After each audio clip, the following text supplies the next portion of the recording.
it was an immediate, I feel like I'm in the right place when I got to Sydney. He said, mate, we'll give you an opportunity.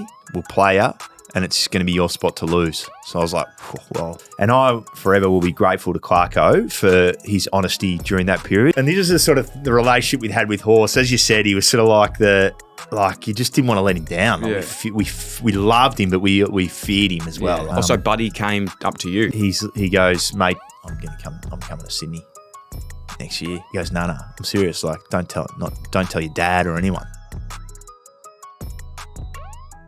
Josh Kennedy, how are you, mate? Dyl, good to be here. I'm well, thanks. Hey, this is special. Never thought I'd be sitting in here with you, which I'm very happy about. Yeah, me too. Do you know I used to see you a bit up in Sydney. I don't know if you saw me, but it was it's a small place. Well, not really, but like in the eastern suburbs, it's a small place. Yeah, it's a little bubble. And you don't often see like the other teams around. And not that you and I were sort of playing against each other too much. I was more in the NEFL at that stage. But I remember seeing you quite frequently at Redleaf. Yeah, right. Did you like Redleaf? Yeah, loved the Redleaf. Yeah. Redleaf Beach. Yep. That was a little hidden gem. Mm. Yeah. Love that with the kids too. Yeah. We did a few recoveries there. One of many little gems along that harbourside Sydney area. Would you give any away as like what would you say your top 3 beaches in the eastern suburbs of living up there for that long? Oh, gee. And you can go like, because obviously people that aren't in Sydney, I'm sure they would realise, but there's the harbour side, then there's the coast. Like, yeah, correct. Yep. So there was like Milk Beach, which was like everyone knows the coast. You've obviously got Bondi and Tama and Clovelly. Clovelly's pretty cool for a lot of people that haven't been there before. But did you snorkel there? No, I didn't get into the snorkeling. There's a big groper there that lives there. I didn't get into the snorkeling. I probably should have.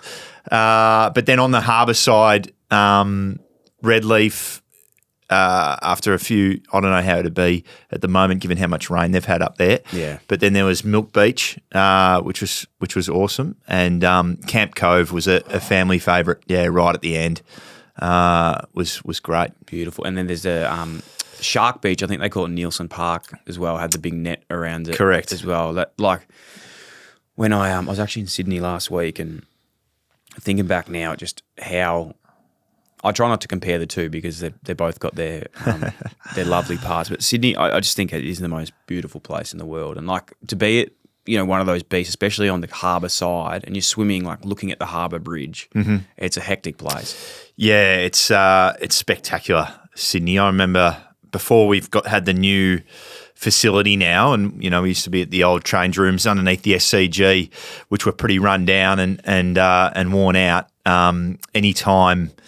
They didn't do this to me because I was already signed and delivered and didn't need a whole lot of convincing. But I know, likes of Ben McGlynn and a few others that came up, you'd get picked up from the airport if you were considering moving up to Sydney in a trade. You'd get picked up from the airport and you wouldn't actually go to the club. You just drive from there down to Coogee and then up Coogee, Clovelly, Tama, Bondi, and then down round the harbour side, and then back to the airport. You wouldn't. Yeah, they'd sort of keep you away from the club because we couldn't necessarily compete at that stage with the likes of the Collingwoods or Carltons or the clubs down here and with their facilities. But what we could, and certainly still and probably always will be able to compete with is the recovery. And beaches and all that sort of stuff that's around. What do you think the Charlie Curnow pitch looked like? How was he sort of getting shown around in Sydney, do you think? Yeah. Well, mate, a lot's changed since then. My last year, 2022, was the final year that we were set up at the SCG. So since then, with fantastic work through the Sydney Swans Foundation and everyone that was involved there to be able to get the new facility up and running, which is now state of the art, absolutely, world class, in the heart of Sydney at Moore Park there, and so I dare say they would have taken him there, and he's a Torquay boy down here, loves the beach, so it wouldn't have been hard to maybe they would have gone on a few e-bikes or something, mate, around with Charlie and shown him what was there. But I think the sell for him is, out of the Melbourne bubble, the keys to the city up in Sydney, and a bit of anonymity around the place. But the best thing is you're still playing in front of sellout crowds at the SCG every week too. Well, I think the SCG in itself is one of the most special places. Like just the feel of playing on that deck, albeit whatever level you're playing at, it's just an amazing place. And Mon and I we went up earlier in the year to the new Sydney facility to do Dean Cox, and it was like genuinely the coolest facility I've ever seen. They had like the room for like elevation training on the bikes or something. Yeah, elevation. What is it? Like altitude. High altitude. High altitude. I was like, this is, and because we'd been to a few clubs throughout the year. Name the shit ones. I'm just gonna say Sydney's is the best by a country mile. Like it's. I haven't been to every club, but I would argue it's all built. Like architecturally, it makes so much sense. You've got this big training facility in the middle, all the offices around it. Yep. It's in probably the most beautiful part of Sydney. Golf sim, everything, the creche, it's just got everything for the AFL and AFLW. It's so good. Yeah, no, they've done a fantastic job. As I said, I missed out on it. It was shattering, but I think if I was still playing now, I'm not sure I'm not sure my footy would be any better, but my basketball and golf handicap had come down too. Mate, how do you reflect on the career now? Obviously, out of the game, we'll talk what you're up to sort of at the moment later. But how do you look back? I suppose at your career and reminisce. I feel like it's a long time ago now. That the times of sort of looking back and reminiscing are becoming few and far between. But no, I'm incredibly proud of what I was able to achieve. But the overwhelming feeling always when I think back about my career is just gratitude to so many different people that sort of help you out along the way. And I was really fortunate to be part of a great club, have some incredible teammates, incredible support network, both within the club and externally, and just so grateful to the game itself for providing that opportunity to play for so many years. And I guess on a personal level, certainly very proud. And I think, when I made the move up to Sydney, back at the end of 2009, I think I exceeded all my own expectations in the following, 13 years. So really, really proud. But certainly, what do they say? They stood on the shoulders of giants to get there. So it was a great part of my life. Let's go through it. So you start at Hawks. Okay, how did that? So Xavier boy. Yep. Family history, obviously a rich family history connected to Hawthorn. Yep. Was it father-son or was it? Yeah, father-son. So third generation. Third generation. Yeah. So I what was that 2006 draft? But I knew the Hawks were going to take me about halfway through that year. Although I was, I didn't play at all that year. I was injured, so that was really nice. Knowing that took a bit of pressure off, but. I knew it was also, it didn't really mean much unless you make the most of the opportunity. So, got drafted to Hawthorn. Was aware of the family heritage, probably not how meaningful it was. Certainly my grandfather at the time and his impact on the Hawks until I got there. But was able to have 3 years at Hawthorn in a really good side. They were a young, aggressive, confident, arrogant side coming up. Played 2007 finals, 2008 won the flag, and obviously 2009, obviously a real relapse, but got back up there again. So really fortunate to get there and learn off some incredible players. Unfortunate in the fact that, my timing probably wasn't great. They had some incredibly good inside midfielders at the time. that were sort of in their prime or at the beginning of their journeys as well. But I learned a lot in that 3 years that I was able to take up to Sydney. What do you remember from that period, those first 3 years, as you said, like you're coming into a really successful team and sort of probably the end of an era of one when you've got these younger ones coming through as well. Who were you sort of like competing with? Who were you learning from? And what was the general consensus of not being able to not solidify yourself, but I suppose like break into that? Because obviously, you know, you must have learnt a lot from the players you're playing with and then taken sort of that steeliness or not, I wouldn't say, it's actually your story more. Like what was the feeling then to go, I want to prove them wrong? Or was it like, I just want to go and get an opportunity at another club? Yeah, I think if I work backwards, it was certainly the latter. It wasn't trying to prove anyone wrong. It was trying to prove me right. It was trying to get opportunity elsewhere. And the guys I was competing with were the guys that I was learning off as well. So at the time, they had obviously Sam Mitchell, Luke Hodge, John Lewis, Brad Sewell, all inside mids. And Croft was there. Croft was there in the first year, which was incredible. He was my idol growing up.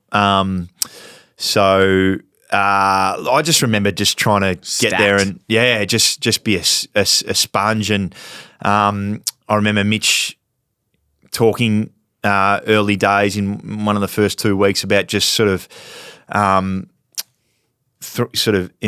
getting around everyone, and in particular like the senior players, and spending as much time with them as possible, just be a fly on the wall as much as you can around those guys, because they walk and talk a little bit different.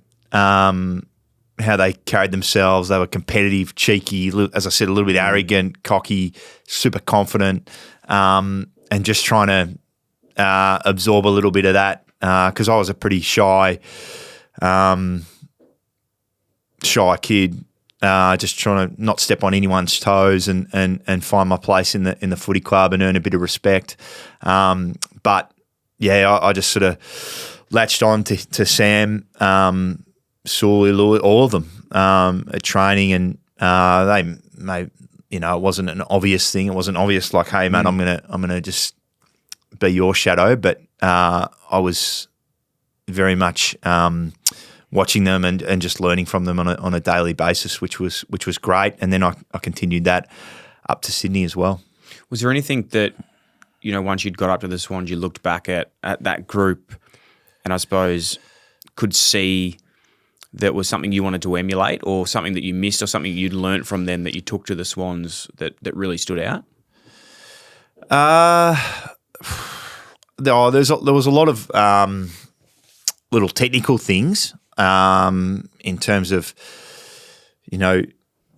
how you'd running patterns and body work and all that sort of stuff, and reaction times and knowing when and where to go.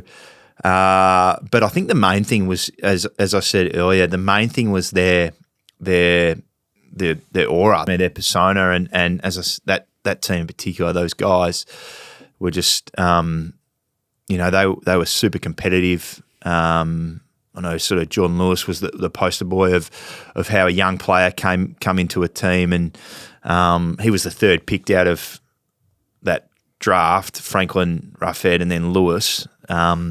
But I think he may have been the one that sort of made an impact before the other two, just because he was like, I don't give a stuff who you are or what you do. I'm going to come in and take my spot.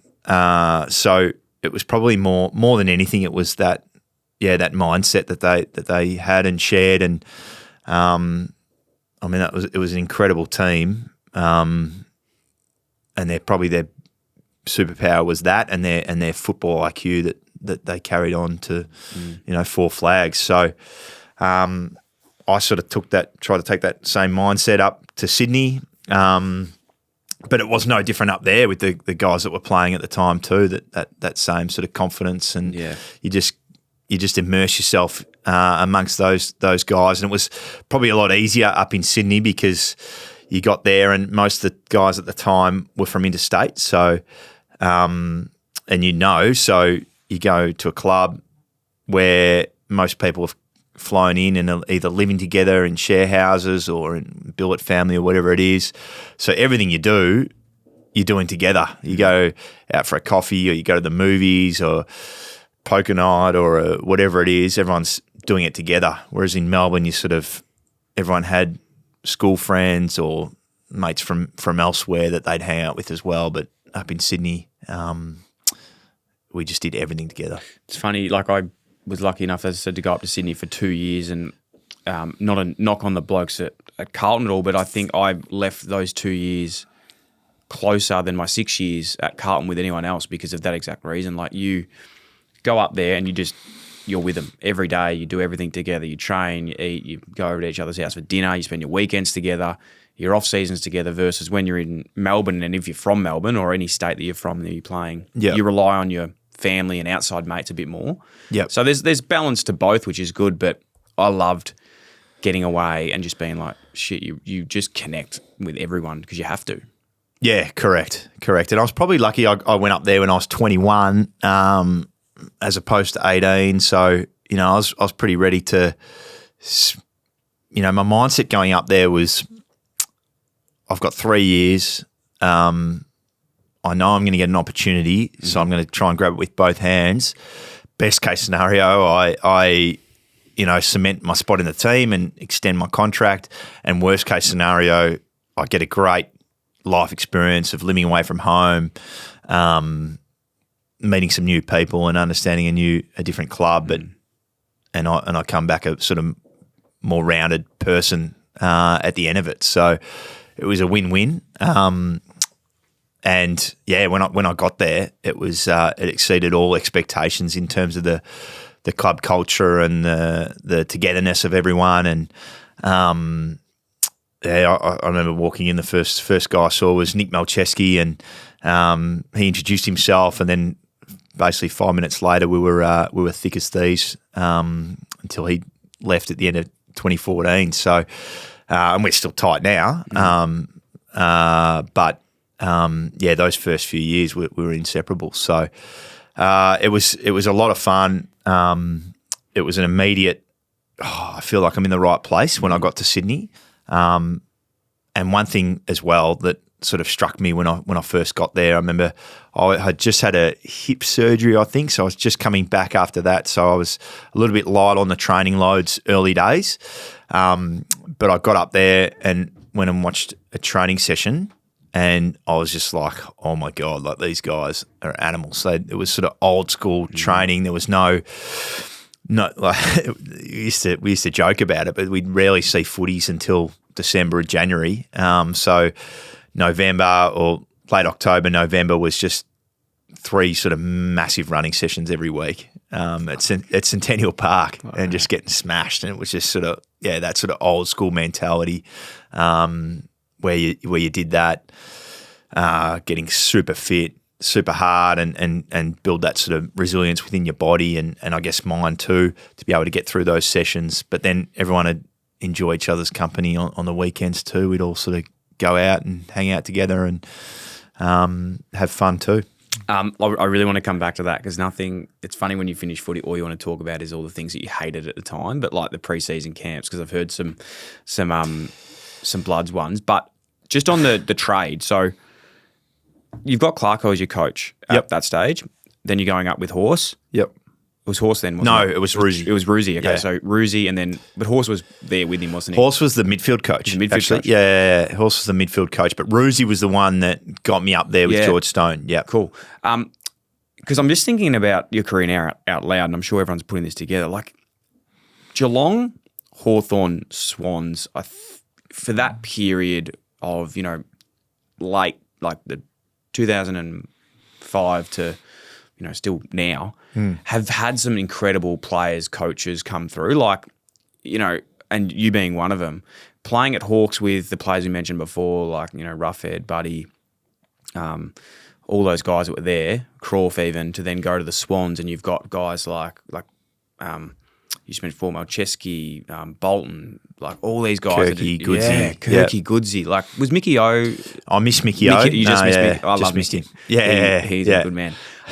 But like, do you feel like amazed, and you being one of them, but you've just been so lucky to play with a lot of those guys as well. Like just some of the names. Yeah, there, totally. As I said in the opening comments, I feel incredibly grateful and lucky that I was able to stand on the shoulders of these guys and learn so much and build off it for my own career. They're incredible leaders, players, teammates, friends, you name it. There's some serious names there, and a lot go unheralded too. Yeah. Oh, we'll get to that later. No, it's amazing. So the pitch to get up to the Swans, or how did that sort of happen? Do you remember the trade and what was sort of a part of it? How did it prick up? Yep. So I didn't. Unbeknownst to me, so halfway through that 2009 year, I actually played round 2 in the seniors for the Hawks against Swans up in Sydney at Olympic Park. I thought I played all right and held my own, but the next week, Sully or Mitchell was coming back, so I got dropped. And I didn't play again until about round 14 that year. So it's funny because halfway through that year, I'm sort of at the crossroads and thinking, gee, I've got to try and find something else to do other than footy here because I'm not sure this is going to work out despite my best efforts. So, and I was seriously considering that, but got an opportunity late in that year and played the last 9 games. But unbeknownst to me, halfway through that year, Sydney had reached out to my dad and expressed some interest, and I didn't know until I'd played my final game for Hawthorn that they were interested and they were keen to have a meeting. So set that up, had a meeting with Paul Roos and George Stone, who was an old runner at Hawthorn. That was the sort of family connection there. And Roosy just said, mate, we've got guys that are coming to the end of their careers, like Kirky and Jude Bolton. Jude ended up playing a number of more years. And we see you as sort of the natural progression from these guys. But the thing that stood out for me with Roosy was it was just you never didn't know where you stood, and I love that from him. And he said, mate, we'll give you an opportunity, we'll play you, and it's going to be your spot to lose. So I was like, well, as a kid just trying to get an opportunity, that's gold. And that was backed up with a 3-year contract, which I thought at the time was well over. So I was like, this is unbelievable. It's amazing. Sorry to jump in, but it's amazing to think, like, on reflection now, people listening to this, or even people like players in the system, can be thinking, Josh Kennedy thought that his time was up, and then you get another opportunity at Swans, 3-year deal, a bit of faith shown in you. Isn't it crazy how like it can just turn? Incredibly. Yeah. Yeah. And it's something that it was with me right through to the end of my career. Like understanding it, because it can go both ways. Even when you're flying, you think you're going so well that there's a lot of guys that it can go the other way. Yep. And it was always in the back of my mind how quickly things can turn. So even at your peak, you were always my peak, it was always that little voice in the back of the head saying, "Hey, just got to don't take your foot off the pedal. Don't take your foot off the pedal because 2 bad weeks and you're under the pump again." And nothing's ever guaranteed, and the game's got a way of just putting you back on your backside if you get a bit ahead of yourself. So. Yeah, it was incredible, albeit it took, it was probably 2012 was sort of my breakout year, and that was my 3rd year at Sydney. Incredible turnaround. But so I had that off of Sydney, but there was still that connection to Hawthorn, and I'm a pretty loyal person. It wasn't just, yep, it's done. It's like, okay, well, I remember, teeing up a meeting with Clarko at his house, going over and sort of explaining to him where it all sat. And he basically said, look, mate, well, if I was you, I'd probably take the Sydney offer and justified it pretty simply by the fact that, they had these players and I don't really see you taking over them unless they get injured, And I, forever will be grateful to Clarko for his honesty during that period, because I think it would have been easy for him.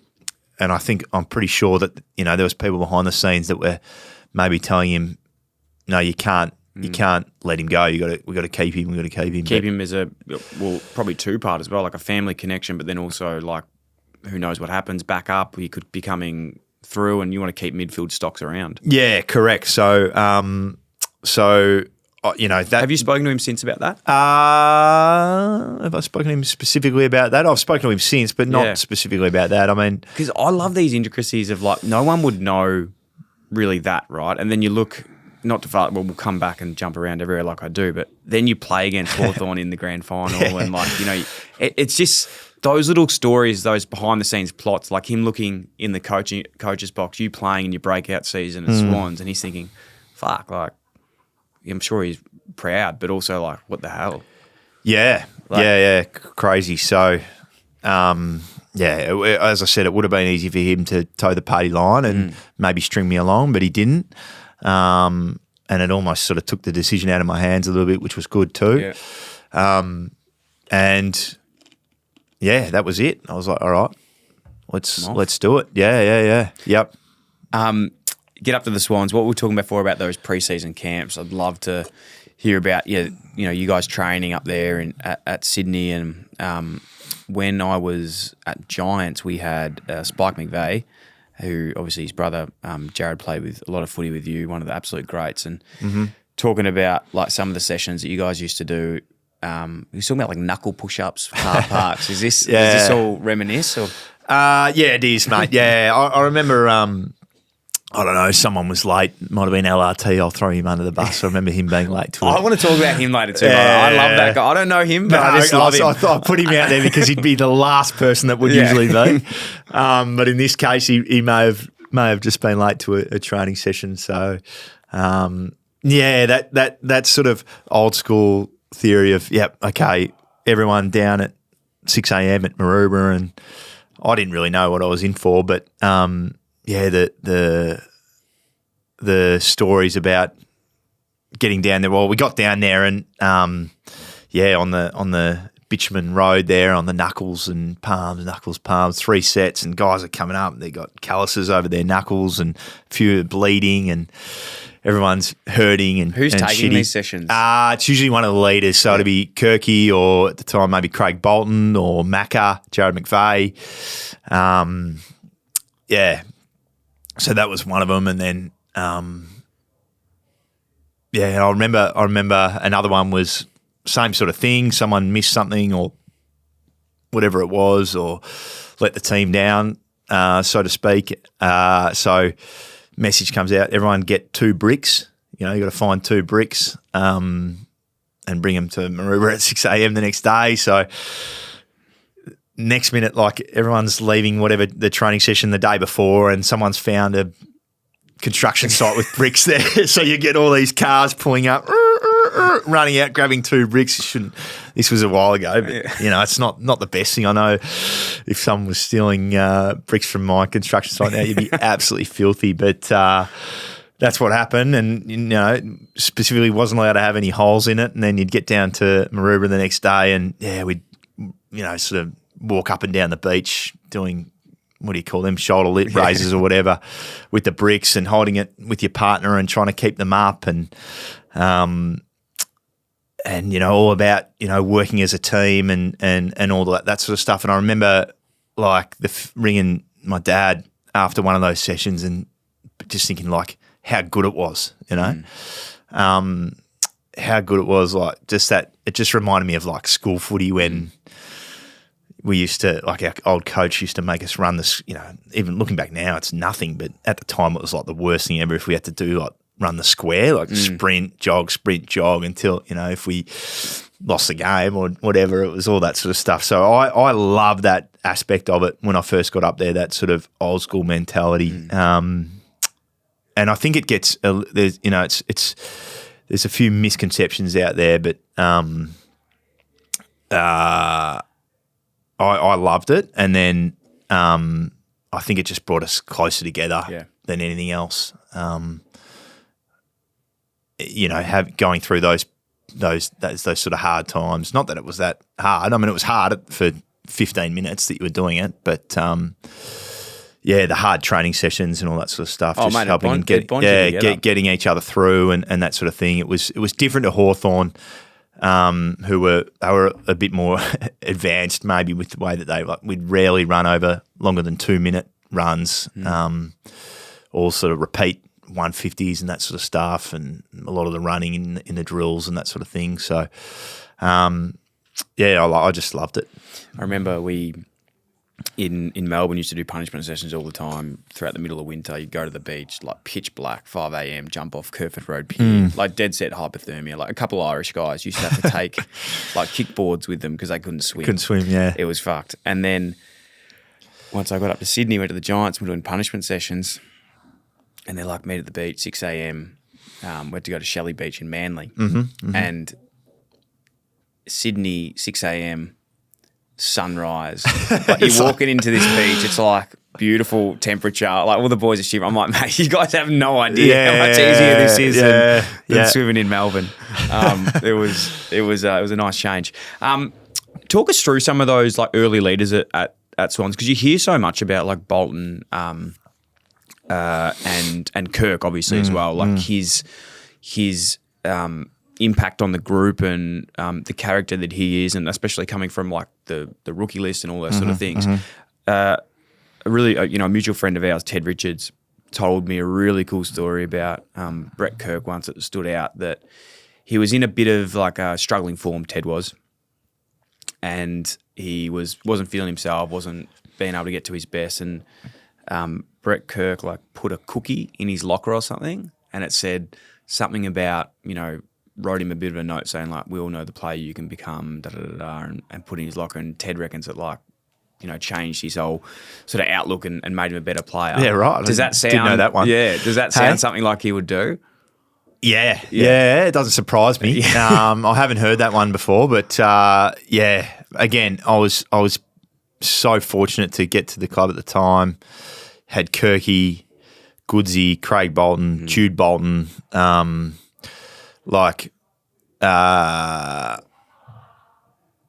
all had slightly different styles, but it all categorically on the same page in terms of the direction of the club. And I think as long as you were working hard and training hard to try to achieve what you need to achieve, they'll support you and put the cookies in your locker or whatever it is, and wrap their arms around you, and then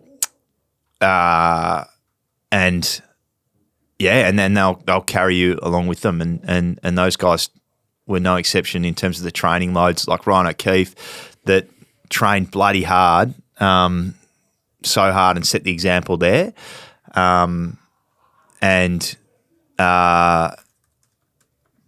just sort of dragged you along with them. I mean, Kirky his sort of motto in the last few years, I think, was just share the love. But it wasn't just like, it was also tough love if it needed to be too. Having hard conversations. Yeah, having hard conversations, it was sort of, they spoke about the leading teams and the open, the honesty feedback sessions, which stop, start, keep sort of stuff. Stop, start, keep. Yeah.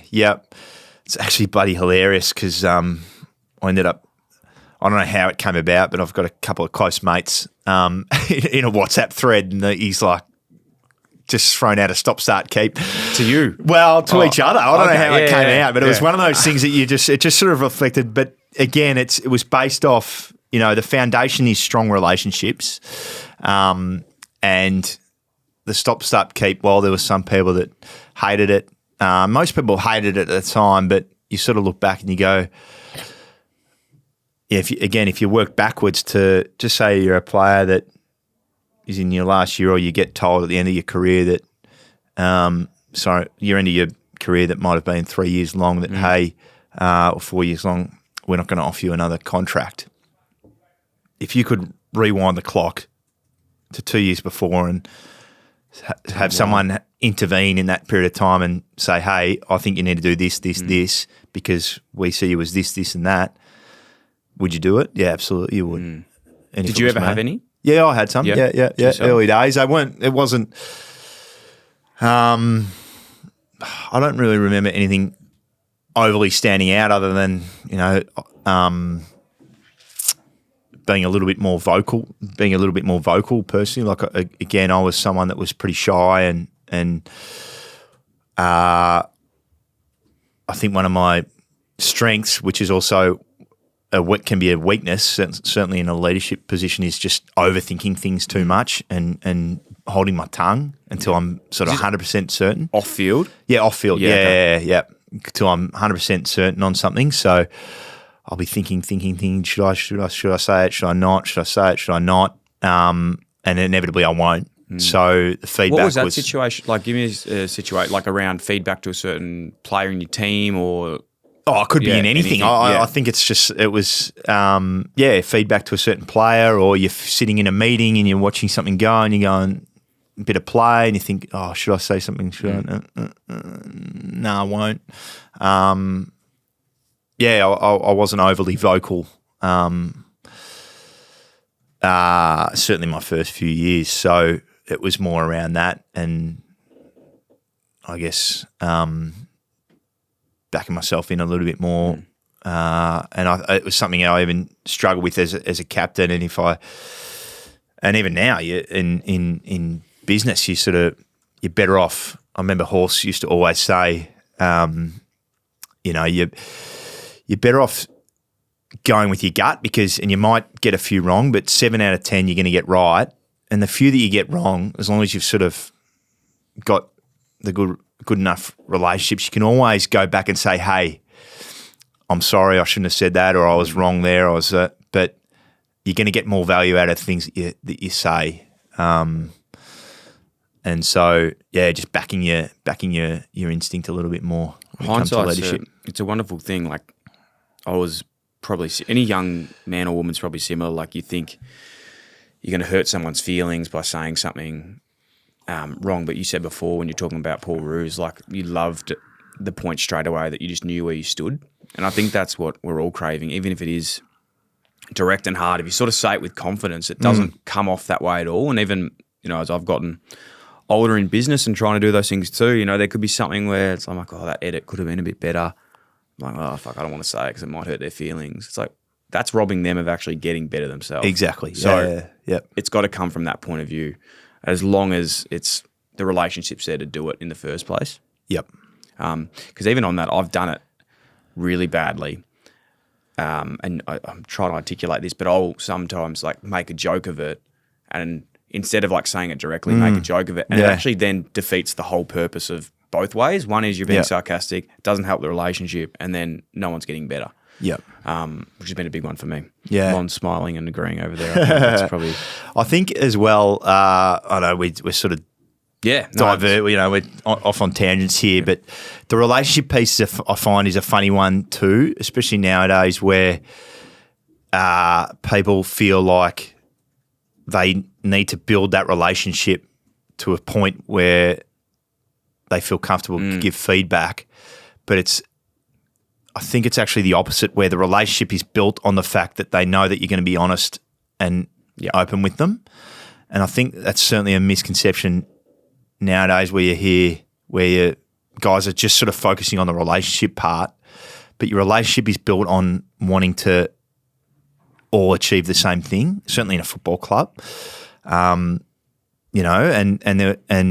that sort of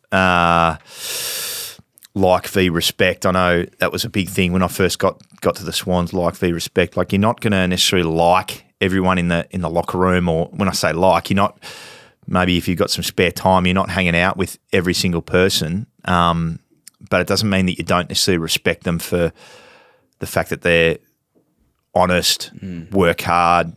You know that on game day they're going to play their role, all that sort of stuff. That's what the relationship is built on, just knowing who that person is and their willingness to give to the team. Yep. More so than just, I know that so-and-so's got 3 brothers and sisters and grew up here and studying this and doing that. Like, that's all important as well. But I don't think. Certainly, it wasn't the case when I first got to Sydney that you needed to have that type of relationship before you could then give feedback. Completely agree. There's two people that stand out to me is Mick Moldhouse, who again of that old school era, and then Leon Cameron, very similar. Like the funniest thing was some other coaches that I'd sort of had throughout time. They're like, "Oh, how's your dog? How's your uncle?" It's like, mate, I don't give a fuck. Just tell me if I'm playing or not. Like, you know, where am I at? Like, what do I have to do? Yeah. And with those guys, it was almost so nice. And this is probably to anyone who's a leader of a business or manager.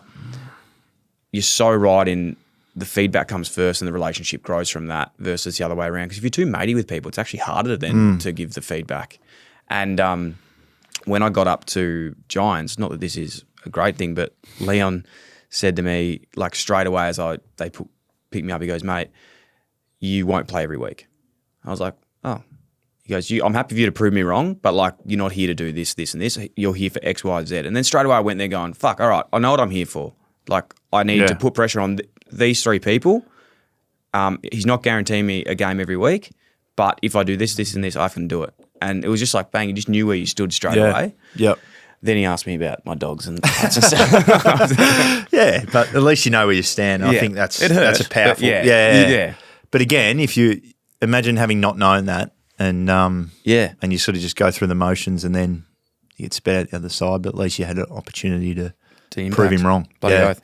Hey, let's talk 2012. So your personal career, that's sort of your breakout year. But then for the Swans as well, a really good year, and that's. Horse takes over. Horse is coaching fully by then, isn't he? Yeah, he took over at the end. So I had Roosie for 1 year in 2010, and then Horse took over at the end of that year. And Horse was a midfield coach. You would have been working with him anyway. Yep. What was his transition like? Like I'm fascinated by the Horse. What's he like? Because he's got this amazing, I suppose, like he's like a dad, right? Like you don't want to let him down. Well, that's what it feels like. And he loves all his boys. He gets emotional, but then from all reports he can give one of the best sprays of all time as well. Yeah. I actually don't really remember the transition piece too well. Like it wasn't. We sort of knew it was coming. I think it was quite. It was refreshing for a lot of the guys that had been there a long time. Like Roosie was awesome. Absolutely loved him. But I think Horse came with a little bit of a fresher sort of game plan, so invigorated a lot of the guys that have been there a little while, which was exciting. But a lot of the foundation of what made us a good team stayed the same, which you'd expect. Horse was there for a while, like it was 10 years, I think, prior, or maybe a little bit less as an assistant coach or involved in the footy club. And then how would I describe Horse? I think what you see is what you get, to be honest. Like he's just wears his heart on his sleeve. He's can be super intense. Gets he's just edge of his seat type of guy, but all on the foundation of just deeply caring about the footy club, the community, the players as individuals, and the team. He was, he was awesome, and a great mentor and coach and confidant, and all the way through to, I think I played 12 years under him. So, and we're great mates now. But I think, what you see is what you get with Horse. There's no sort of shying away from it. What you see in the box is who he is, but it's just, he cares so deeply.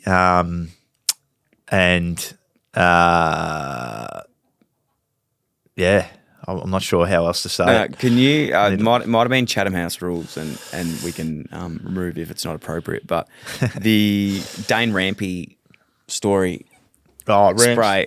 Are you able to tell that one? Yeah, I can tell that one. Ramps won't mind. Horse could give a spray, but he loved, like, Dane Rampy, as people would know, that just watching him on the field, he's had a few, climbing the posts and that sort of stuff. He can have a brain fade here or there. And, in his first year he came in was pretty sort of confident kid, super talented. Just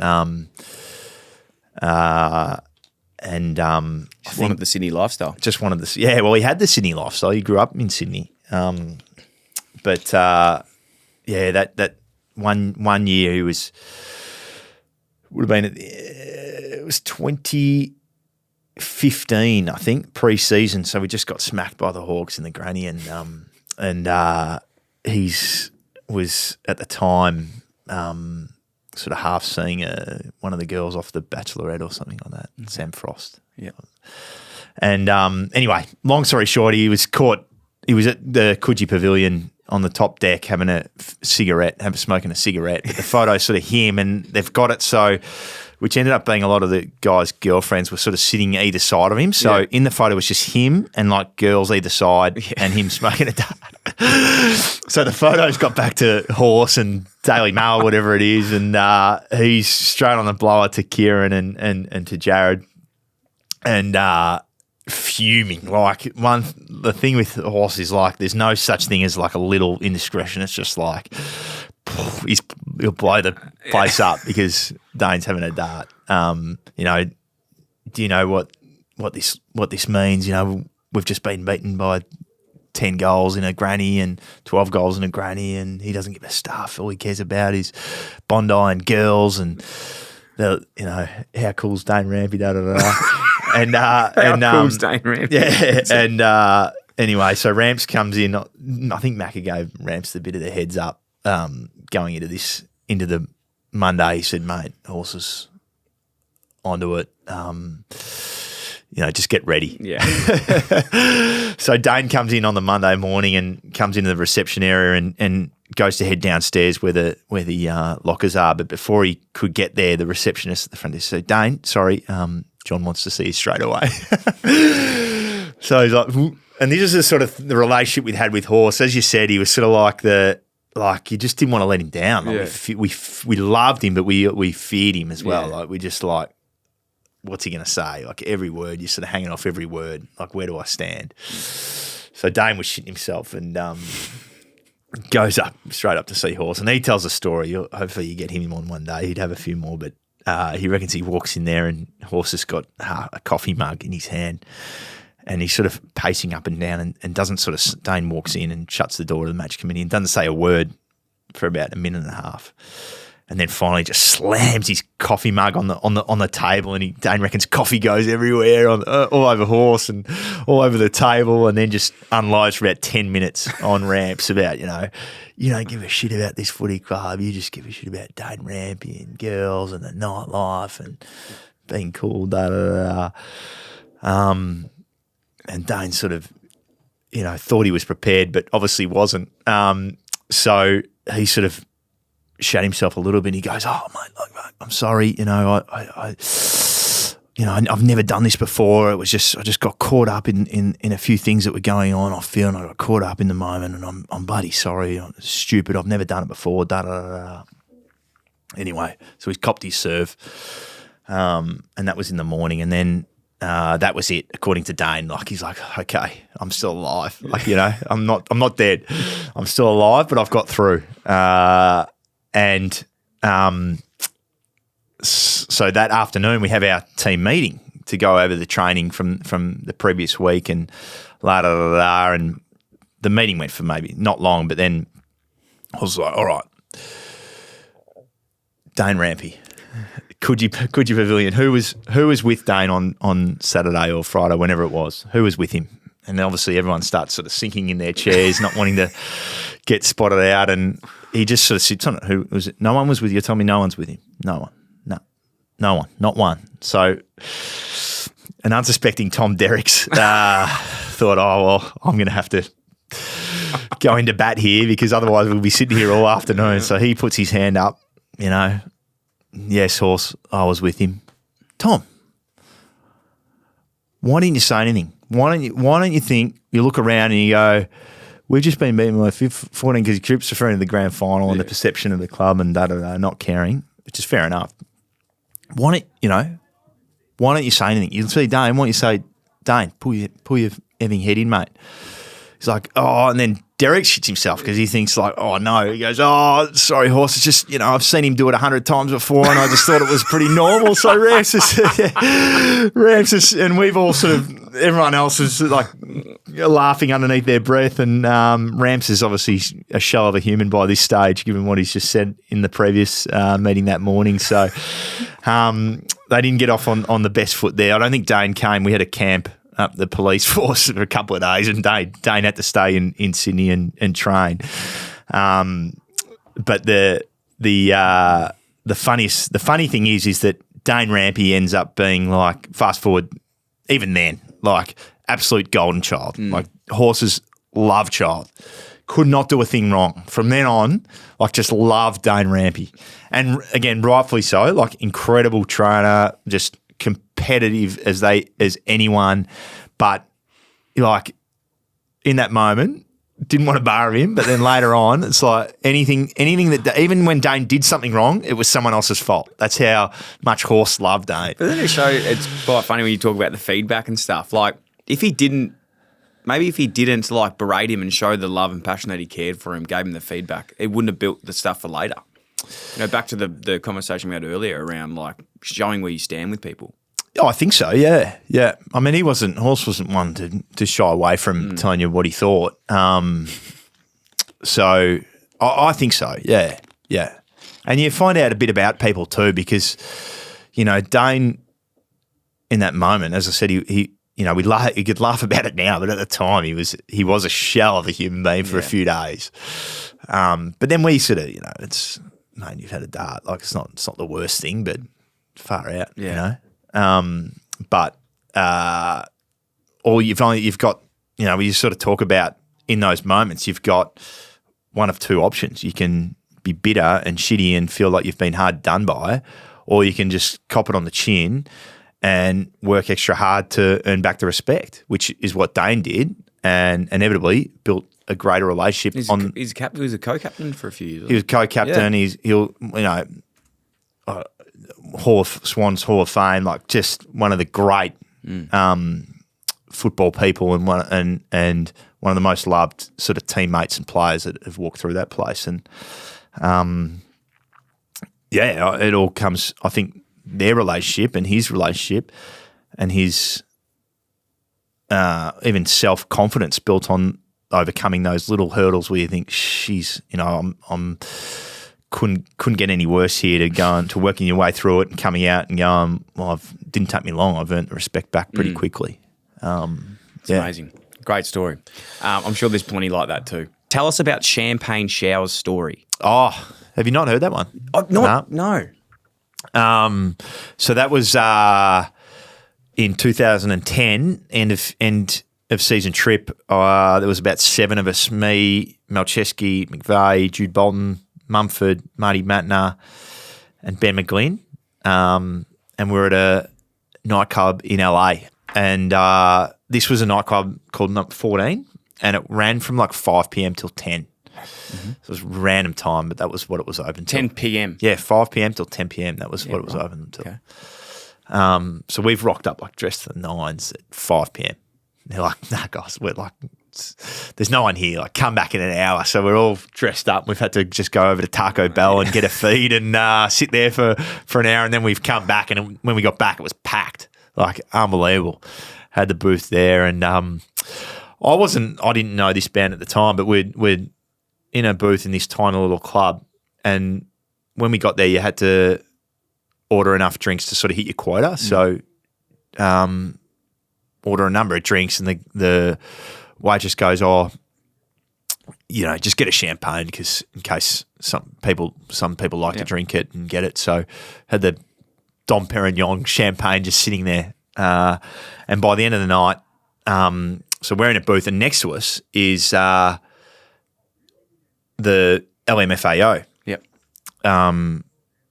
the guys from LMFAO next to us. So throughout the course of the night, we're talking to them, drinks, we're both next to each other, having a great time, and they were giving us tequila and, just chatting, having a great time, and it's sort of getting to sort of 9:30, 10 o'clock, and it's shutting. We've still got this bottle of Dom Perignon at the table, which no one's touched. Yeah. So Jude Bolton asks the waitress, he goes, do you mind, and I don't know why he got the idea, but he goes, do you mind if I spray this over the dance floor? And I vividly remember this because she puts her finger to her ear as though like paging to the boss, can this happen? And she looks up and she goes, yes. And then she ducks down it was like a table like this, ducks down under the table, and then Jude just starts spraying this champagne everywhere over the dance floor, and everyone's going nuts, like it's actually going off. Yeah. And the LMFAO guys are there, and they're like, this is unbelievable, right? And that was sort of the end of that. But then 11 months later, this song Champagne Showers comes out from LMFAO, and we're like, that's about us. Like, just kidding. Like, not serious, but like, that's like, we're thinking like that. Maybe they've done that from us. So that was a bit of tongue in cheek joke, given what had happened that night. But then one of Jude's best mates is Ryan Fitzgerald on Nova. Yep. And he was interviewing Red Foo from LMFAO. 12 months later on the radio, and he asked him, he goes, mate, where do you get your inspiration from your songs? And for example, Champagne Showers, because Jude had worded him up, go ask him. He goes, and he starts telling the story. He goes, man, we were in this club in LA one night, and these crazy European guys were next to us. And this crazy European guy sprays the champagne over the club, and the place goes crazy. We're like, we got to write a song about this. So he's like, and that was it. And we're like, yeah, we've done. Did Fitzy tell him that it was actually you guys, or did he just leave it? No, I don't know. Yeah. I think he would have told him for sure. He's like, we've actually got the European guy here. He's an Aussie. That's amazing. So, yeah. Love it. Memories of 2012 going into that game, finals, etc. Yep. The memories now are they all sort of blur, but there's a few that stand out. One was, I just remember, so pre-finals, we knew we'd made the finals. We lost like 3 of our 4 leading into the first final against Adelaide. But I remember, we had a sort of dinner and a night with the team. Horse put it on. It was led by him and a few of the leadership group at the time. A lot of who had, a few of the guys that had played in 2005, Granny. Yep. So Goodsy, Ryan O'Keefe, Jude Bolton, LRT. Just talking about their experience then and what to expect and da-da-da-da. But Horse did a great job in the final few weeks of the season. Despite us losing, everything was sort of like, hey, we're actually building. Like, I remember losing to Collingwood by 2 points or something like that out at ANZ Stadium, and we knew that if we're going to do anything, we're going to probably have to beat them again, and we hadn't beat them in 10 years. But I just remember doing that review, and it was like you're going over a few things and you're like, jeez, I know that if we get them again, we're going to win. Just because, we get these things right, we're going to win. So that was a feeling going into the final series, and then we sort of just ticked it off, beat Adelaide, played Collingwood at prelim, Jude's 300th, I think, beat them. And then I just remember heading into watching, so we played on the Friday night, watching the Hawks Adelaide on the Saturday at my auntie's house, and just sort of sitting on the couch, sort of watching it unfold, and it was a bloody close game. I think Hawks ended up winning by like 4 points or something like that. And I just remember that feeling of when the siren went, knowing that we were going to be playing Hawthorn the following week in a granny. I was just like, this is just meant to be. Like, it's just destiny, I don't know why, but I remember that feeling. And then of confidence, just of like it all coming together. Yeah, I was just like, wow, not like we're definitely going to win, but just like, this is, of course it was going to play out like this, And then and then 2 days later they announced that Bobby Skilton would be doing the Premiership Cup if Sydney to win, and John Kennedy Senior, my grandfather, would do it for Hawthorn. I'm like, you're kidding, like, surely they've who's teed that up? This Clarko teed that one up. Yeah. But so he gave me a call on the Monday or something and let me know that this is what was happening, and have a good. I want you to have a good game and da da da. But it ended up being perfect. The game itself, the lead up, like I was like a kid in a candy store, like just the meetings and organising tickets and people getting involved and people wishing you luck during the week. Because, up in Sydney at the time, footy was pretty big, but it wasn't that big. And during the year, it's sort of just, you wouldn't even know. But all of a sudden now you get people wishing you luck and, saying g'day on the street. And you didn't get that for most of the year, but now you get it. And then going down to Melbourne, got all the family there, friends, the parade. I was just like, wow, this is awesome. This is everything I expected it to be. It was, I just loved the atmosphere down there at that time. And then the game itself was what it was. Huge arm wrestle, big swings and roundabouts. We were lucky enough to be in front at the right time. And it was just ended up being perfect. Even having my grandfather down there on the ground after the game was pretty awesome. I know there's like a team photo on the dais with everyone with the cup, and I'm actually not in it because I've ducked off and I'm giving him a big hug after that. So is it in the background or you can't? No, I'm not in the background, but you can. There's like a video of it. But it was a really, really special moment. That's very special. Yeah. Amazing. The team, looking through the team as well, like I feel this period for me, I was, this was my first year in the AFL, 2012. And I remember like that's, when you nearly peak love of the game of just like watching guys go about it. And this game was amazing. Obviously with the Malcheski goal to finish, but Alex Johnson's a really good mate of mine too. So seeing him and Luke Parker, what they were able to do, Luke being the sub, Mitch Morton coming on. Like what are your memories of him? Because he played a really important role in the game. Yeah. Like massively important game. Yep. He was huge that day. I mean, far out. He'd be a good one for the pod, mate. I don't know. Have you had him on? He'd be unbelievable. He's got so many. He's one of the great storytellers. We used to have every Monday or Tuesday, he'd just be in the spa, turning into a prune, and it'd just be like story time with Morts. Yeah. And he'd hold court for about half an hour to an hour, just telling stories of whatever it was. Days at West Coast, Richmond, ending Terry Wallace's career because he kicked it inside, across goal or something when he was strictly told not to. All that sort of stuff. So he was a great storyteller. But that year was a testament to him, and he can talk about, to his journey throughout the course of that year and how it led to that. But it was always about, I think he always knew where he stood throughout the course of that year. He wasn't getting a game.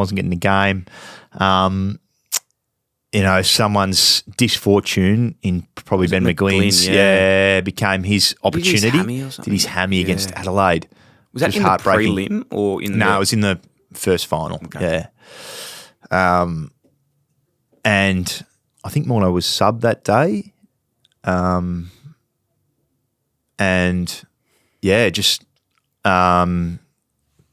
Just kept working throughout the course of the year and didn't get a look until, I think he's only played 13 games for the Swans, but won a premiership and played a big part in it as well.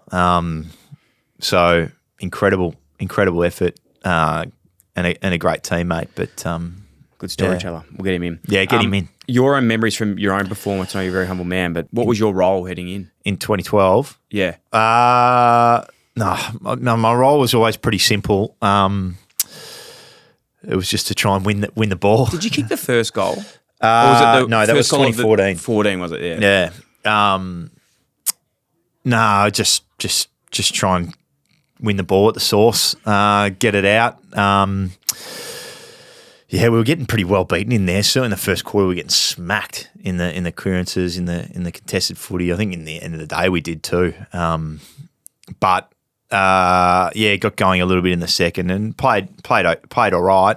Made the most of my opportunities in front of goal, but I think as a group, led by Ryan O'Keefe on the day and 15 tackles or something. 15 tackles, just hard. Really, there weren't too many easy possessions that day for either team. It was all pretty scrappy and Hannahs and Kizza and actually I think as well most of our midfielders kicked all our goals too. So, Jack 2, you 2, Malcheski 2, McVeigh 2, Morton 2. Yeah. Goods, Hanbury, Reed and Roberts Thompson 1. Yeah. It's amazing. The big moments, I love the big moments in grand finals. I always talk about this with people that have won premierships, but there were some obvious ones like the Hanbury mark with David Hale, the Jeddah run with Cyril. Yep. Malcheski's goal, Alex Johnson on a few efforts. Does anything else stand out to you behind the scenes that were just big moments in that game that won you over? Yeah. So the one that doesn't get spoken about as much that got sort of highlighted in the week preceding was the Marty Matner chase down tackle. You got it there? Yeah. I didn't have it, but I remember the run to the boundary. Yeah, right. So Ryan O'Keefe's kicked one sort of centre half forward and we ended up losing that contest and the Hawks are just out the other side and Marty's you see him just take off. Fortunately, the kick didn't. I think when we went out to Grant Birchall, it didn't hit him directly. But Marty got out there and forced a contest. Ended up being 2-on-1 and just sort of fluffed around there. And eventually, it went out of bounds. It's actually pretty funny footage because it was one of the most incredible efforts. And then everyone else around him were just hand on heels because everyone was cooked. No one more so than him. So that was definitely one. But you're right. It had some big historic moments like Goodsy and the Goodsy because he was on one leg, wasn't he? Goodsy did his PCL, couldn't turn that goal with the bounce. There's just so much shit. Commentary. How much does commentary make it? Amazing. I feel like Nick Malcheski's goal doesn't get enough credit. See, I haven't picked that up, but I'll go back and listen now because there's a few things where I think I could still be playing if they were commentated better. Yeah, right. Yeah. I was just I'm not saying the commentary was bad, could you have given that a bit more? The Goods commentary was good, though, wasn't it? The Goods commentary was unbelievable. Yeah. Cometh the moment, cometh the champion. Yeah. The Jeddah run down the wing, that was the Malcheski goal. You say he's one of your close mates. Is he one to remind the boys that he's sort of got him across the line there, or is he a humble man? Nah, everyone's pretty humble. Yeah, okay. I wouldn't have fitted in then. I'd be reminding everyone that was. No. Well, maybe this time comes down the track. Yeah. There's times. I think publicly he won't. Yes, he'll always keep a lid on it. But that goal was pretty special. Amazing. What was obviously the leadership there as well with Jared McVeigh, Adam Goods, but then Kieran Jack. Yeah. I'll tell this story about Kieran Jack's really interesting. When I was 16, we were up playing at the National Carnival or something. And, it was in Sydney out in Blacktown. Mm-hmm. And it was the whole under-16 carnival coming to this room and they're like, Adam Goods is coming today to talk to us. And I was like, fuck, Adam Goods, this will be amazing. And this little kid walks in behind him and it was his first year, it was Kieran Jack. Yeah, right, yeah. And everyone was like, who the fuck is this bloke?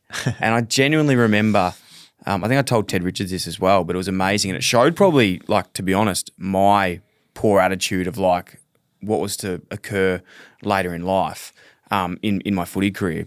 I was like, he was talking. He goes, my name's Kieran Jack. I've just come across from rugby. I'm trying to make the Swans, but, I want to be the captain one day.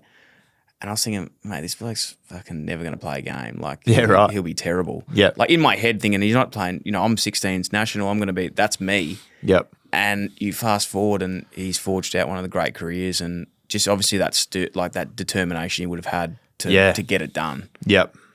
He is one of those guys that seriously underrated in terms of what he did over his career. One of my favourite ever teammates.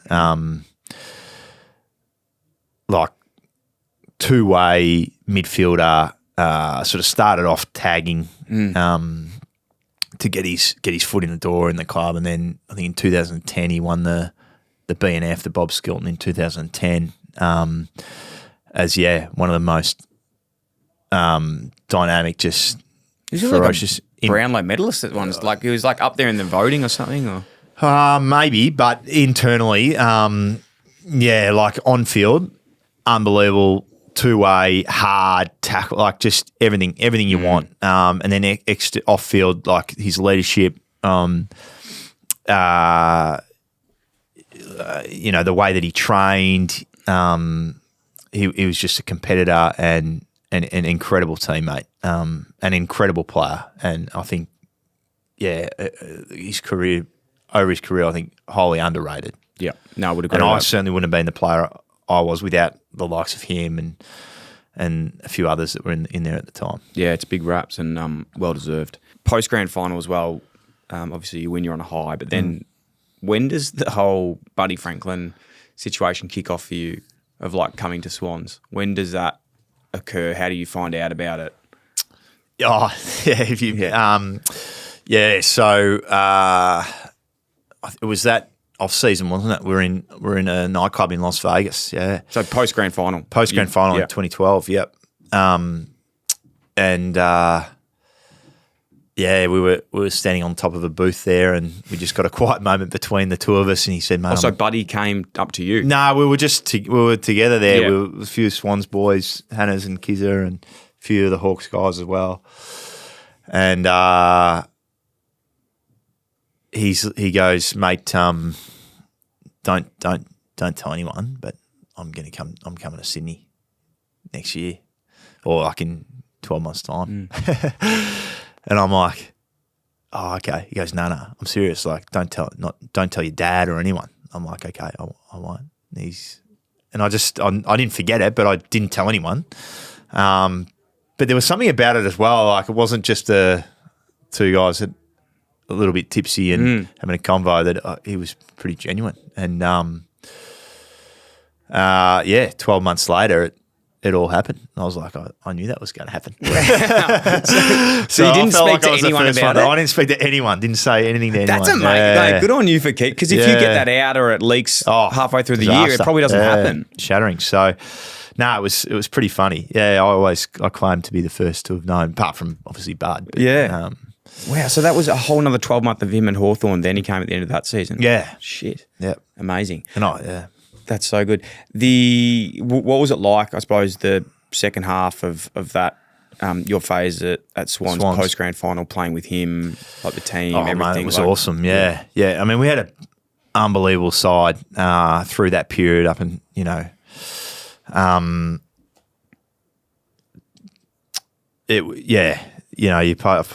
rattled off some names earlier, that incredible superstars. But, yeah, Buddy's number one, in like one of those guys that just on the field you end up just spectating for a little bit, just watching what he does. But, he came up to Sydney. He super competitive, really hard trainer,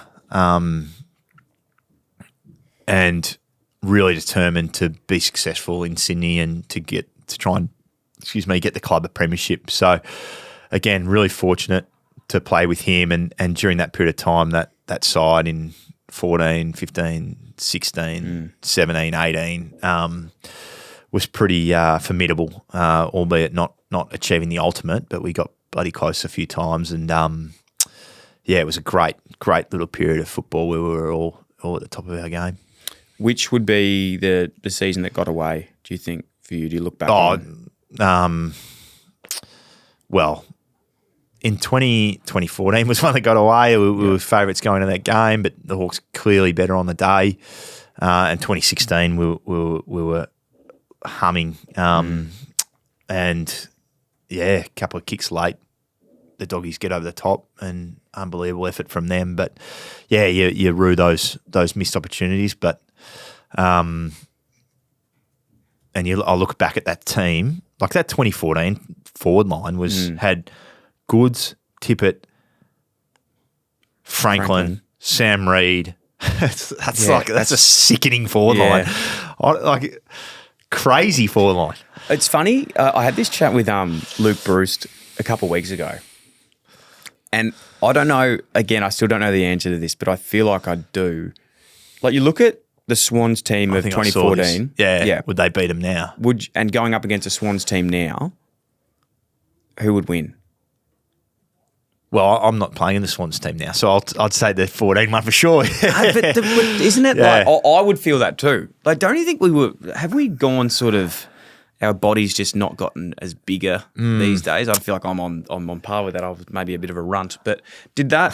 I don't know. I just feel like there was so much. It's obviously a different game. There's so many things have evolved. Yeah. But do you reckon there's as many stars in the game now as there was, or does the game not? It's a good question. Does the game not? Because it's so systematic now and it's all about team defence and it maybe only allows a couple of players to actually play that role. I don't know. I probably haven't. My answer wouldn't be an accurate one because I haven't thought too much about it. But I admire the guys that are playing now. They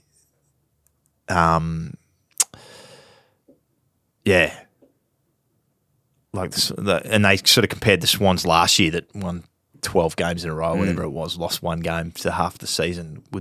How would it go against the team previous? Who knows? Who knows? But you're right. If I look back at that specific team and in that year, because Goodsey retired at the end of the following year, you're going, geez, that's. And we still had in the back line like all Australian fullbacks and halfbacks, and it was. Do you reckon that was the best team that 2014 year you played with? I think on paper it would be, yeah. The 2016 team was pretty special as well. Like we won our prelims comfortably in both the years, but you just got to be good on that one day. Do you think, and with Horse getting to so many grand finals after 2012, do you think that it's just been, you rock up on the day, the better team? Like, is there something in it for the Swans? Like, do you think that it builds into something like not being able to get it done in grand final day in the future? Yeah, it's hard. I think like if you look at it now, like it's a different team now to what it was then. We got smacked in 14. I thought 16 we were tight. It was a tight game, contested game up until halfway through the last quarter, where they just got away. So it was still a good game, but we're just not there. These last two, it's pretty. It's a different side. Is it? Does it play on? I'm sure it would have to play on them a little bit. But you just got to keep giving yourself a chance, don't you? You got to keep putting yourself up there. I'm a believer that it's harder to get there than to win. You got a 50-50 chance. Really. Well, that's right. Yeah. So they just got to get there again, and then again, I think you try and reverse engineer it a little bit in terms of what do you want to be feeling when you're walking up the race on grand final day if you get there, and then what does that look? Yeah, what does that look like now in pre-season and then get there, you throw caution to the wind, but who knows? It's that magic dust, isn't it, to get to play your best on any given day. Yeah, look, I'm not the right person to ask. It's something that I would know nothing about, but it's a question that will keep coming, really, because you look at sort of what happened, I suppose, against Geelong, and then the season that was, Horse steps down as coach, Dean Cox coming in, a few big trades in this off-season with, Haywood and Florent going to the Blues. Charlie comes there. It's just, who knows what's going to happen for the Swans next year. Yeah, I love watching the game now. I love the Swannies, so I'm pretty bullish on them this year. Even without the Curnow trade, I was pretty bullish on them. Just given I knew last year was going to be a challenge, given how they finished the year prior and a few injuries and just compounded that. But pretty confident they can bounce back. Yep. I know that. The commentary this year, looking back, was like the division within the top 8 sides and the bottom. But if you had gone to the start of the season, the commentary was the complete opposite. It's like the competition's never been as even as it's only subsequently that you're like, oh, there's a big division, but there's not that much margin between, the top 16 sides. Yeah, no, I know. It's a very even comp. So I think we can get. I think the guys can bounce up back there. There's certainly some changes on the field. There's been a few off the field as well. Simon Goodwin obviously joining. That's huge. Mate, you got Simon. Is it 3 or 4? 4 really. You've got Simon Goodwin, John Longmire still involved in some aspect, or is it more of he's not involved in the football side of things? Okay. Yeah. So 3. Simon Goodwin, Leon Cameron, and Dean Cox. So there's 3 senior coaches and 1, working in administration. Yeah, it's pretty good leadership heading into I think so. A big one. Yeah. Mate, been extremely generous with your time. Your football now, so obviously been in the game for a long time. Like, do you ever want to get back involved in footy? I know you're doing some great stuff off the field now with your building company, and is it family building company? Yes. Yep. What's the name? So it's Dad's had a resi plumbing and building business for about 40 years. John Kennedy Plumbing and Building. That's domestic market. Specialise in sort of renos and extensions. Yep. Maintenance. I was showing you my reno I did on the weekend at my mum's house. Great job. Did you think it was pretty impressive? Yeah, it was all right. I built a European laundry with my mates. If you wonder, so if you do need anyone at John Kennedy building, let me know. Yeah. Thanks, mate. Thanks for the plug. And the other one is, which is where I'm working at the moment, is Newton Manor Constructions, which is commercial, and we've sort of specialised in the education department over the last 15, 20 years.